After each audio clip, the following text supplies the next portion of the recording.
સુરતમાં કેન્દ્રીય જળશક્તિ મંત્રી સી.આર. પાટીલના જન્મદિવસ નિમિત્તે સિવિલ હોસ્પિટલને ઈ-રિક્ષા અર્પણ કરવામાં આવી હતી.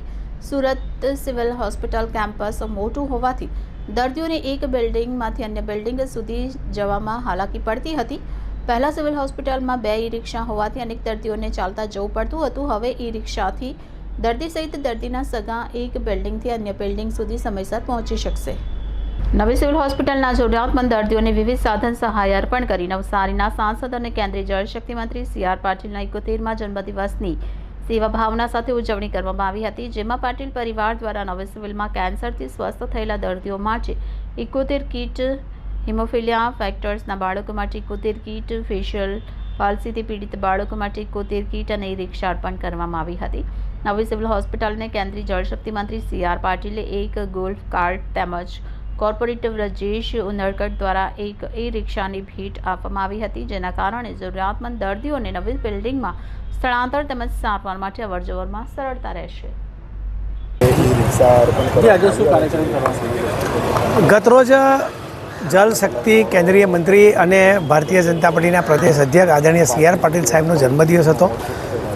સાહેબ દ્વારા ગોલ્ફ ગાડી અને નગરસેવક બ્રજેશ ઉનડકટ દ્વારા એક ઈ-રિક્ષા સિવિલ હોસ્પિટલને અર્પણ કરવામાં આવી.